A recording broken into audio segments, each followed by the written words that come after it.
Peace and blessings, everyone. We trust you're doing well, even though we are under lockdown. And at this moment, I really sympathize with people who had to hustle every day to eat, like our kaya women, the roadside hustlers and sellers and all that, who depending on selling every day to be able to eat. We can't really help everyone, but I just hope people have been able to save enough money to last them through this few weeks of lockdown. And to my surprise, some churches are putting up mobile or Momo numbers out there for people to put in their tithes and offering and pastoral support and all that. But the point is, if church is in session and I'm coming to church and I'm paying tithe and offering, now that I'm sitting in my house thinking about myself, why should I be paying tithe and offering? And that's what we keep telling people. The church has never cared about you. The church has never been interested in your welfare. I've been in church for as long as I could, till I awaken. I was a deaconess in the church. I was paying my tithe and offering the best I could. But whenever I was in crisis or I needed money urgently, sometimes I had to borrow from friends. Because when you tell church, all they're going to tell you is that let's pray over it, let's give the matter to God. Sometimes in the midst of when you seriously need money to do things, they could send you a message and go like, you need to pay pastoral support, you need to pay this and that. Look at Italy, the home of the Catholic Church, the home of Christianity. Look at what is happening to them. People are dying every day like flies sprayed with mosquito spray.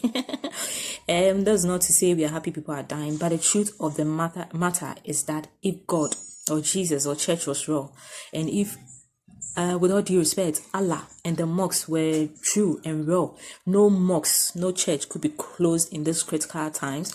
Because when we read some part of the Bible, it says God said he built his church and the gates of hate, whatever, shall not have a pass over it. And there we are. All the churches have been closed down. All the churches. Praise be to Corona, for silencing the voices of the churches, It's not to say, I have family, who still goes to church and all that. And it's not to say we hate anybody. Most of the times when we talk, people assume we hate the people. No, we don't hate the people, because no matter what we do, we still need people around us. But it's the canker of the church that we are talking about. As far as I'm concerned, I always say church is just a social club. It is a business place. Unfortunately, they are the ones who don't even pay tithes and offering. Yet every Sunday, they are cashing in on church members. There are times you even go to church and you are thinking of how you are going to get home, because pastors are going to take to the point that they take the least coins from you.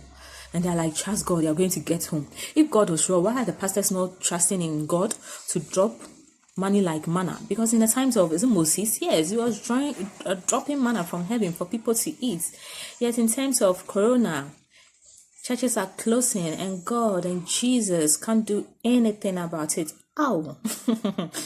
A lot of Christians even forgot the past Sunday. Was it Palm Sunday? Yes, because the truth of the matter is, most of the people that even come to church don't know why they come to church, but they feel it's the norm. And in order not to face some kind of stigmatization and all that, it's like, hey, man, sorry, because I remember one time when I first returned from abroad and I saw the lifestyle there where people didn't go to church and people were happy and all that. I also started at staying at home, and I remember those days, people in the church felt like, hey, we took choir bound, when they'll come home, encourage me to go to church and all that.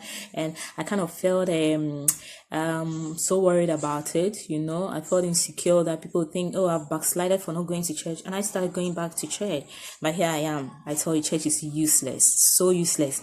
They couldn't even face Corona. They have to close their churches, They're rather protecting themselves. If Corona was raw, and if they could, if Jesus was raw and they could fight Corona, they'll be sitting in church, praying and rolling by now.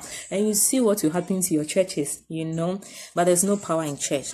There's no power in Jesus. They are just fairy tales and storybooks, that we have been programmed to believe over the years, and our mothers and our great-grandmothers passed on to us, down the line. And if you are not strong enough to be able to wake up, you grow in those foolish thoughts that it is Jesus that is saving you. Jesus is not saving you. If there are people we need to applaud now, is the doctors and the nurses. They are the ones putting their lives on the line. In some countries, I hear a few doctors and nurses were dying, out of exhaustion and all that. They are the people we need to be applauding. God did not come from anywhere to drop what we call it remedies or hold anyone's hand, through the sickness. Is the doctors and nurses, is the families around these people we are to be applauding. And I just hope by the time this whole lockdown and pandemic is over, I know so many people will be trooping back to the churches to thank God. Well, that's their own cup of tea. But for you who needs to wake up, for you who have been affected so much by this lockdown through your business, maybe your livelihood, family, and all that, there's a time for you to wake up, to think, is the church wrong? Can the church really help us? Can the church really deal with us when we have crisis? And the answer is simply no. So I wish you all the best, that you are waking, you find truth, you find intelligence, and find peace to live with. Thank you.